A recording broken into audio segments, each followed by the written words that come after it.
আসসালামু আলাইকুম ভিউয়ার্স, দেখেন কত সুস্বাদু আর মজার একটা রেসিপি নিয়ে হাজির হয়েছি। সেটা হচ্ছিল কবুতরের মাংস। আর কবুতরের মাংস কিন্তু প্রত্যেকটা মানুষেরই প্রিয়।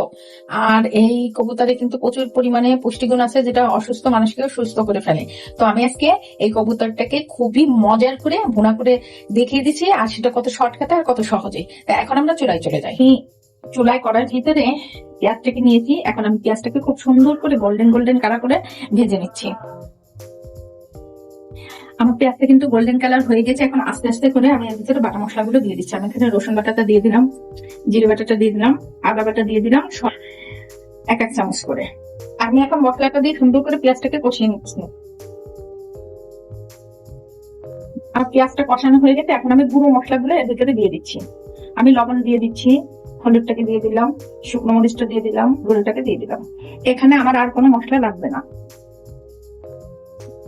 সব মশলা দিয়ে কষিয়ে এখন আমি মাংসটাকে দিয়ে দিচ্ছি। আমি এখন কবুতর গুলোকে দিয়ে দিচ্ছি। আমি এইভাবে করে প্রায় 4 থেকে 5 মিনিট কষিয়ে নিব কবুতরের মাংসগুলোকে। আমার কিন্তু কবুতরের মাংসটা কষানো হয়ে গিয়েছে। এখন আমি এর ভিতরে কিছু তেজপাতা, কিছু কাঁচামরিচ দিয়ে দিচ্ছি। আমি এখানে আস্তা গরম মশলা দিলাম না, আমি গরম মশলার গুঁড়িটাকে দিয়ে দিলাম। সবকিছু দিয়ে খুব সুন্দর করে একটা নাড়াচাড়া দিয়ে কবুতরের মাংসটা সিদ্ধ হওয়ার জন্য আমি গরম পানি অ্যাড করে দিব। দেখেন কত সুন্দর কষানো ভাবে যেতে, যখন কষানো হবে তখন কিন্তু তেলটা অলরেডি ভেসে ওঠে। দেখেন অলরেডি কিন্তু তেলটা ভেসে উঠছে। এখন আমি গরম পানিটাকে অ্যাড করে দিচ্ছি। আমি যেহেতু ভুনা করব, তো সেক্ষেত্রে আমার আর পানি এখানে প্রয়োজন নেই। আর কবুতরের মাংসতে একদম চুলায় দেওয়ার সাথে সাথেই সিদ্ধ হয়ে যায়।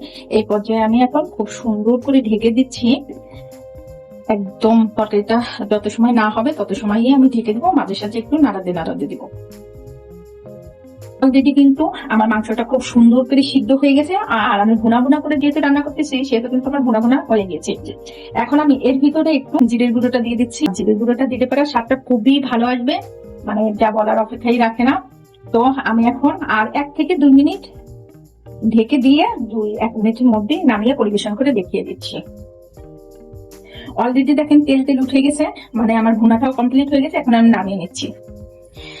তো দেখেন কত সহজেই আমি কবুতরের মাংসগুলোকে রান্না করে দেখিয়ে দিলাম। তো আপনারা যদি আমার চ্যানেলে নতুন হয়ে থাকেন, প্লিজ আমাকে একটা সাবস্ক্রাইব করবেন।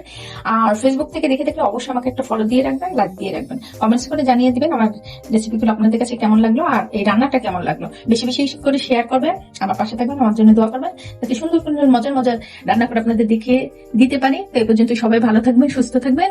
নেক্সট কোনো ভিডিও নিয়ে আবার সামনে হাজির হবো। আল্লাহ হাফেজ।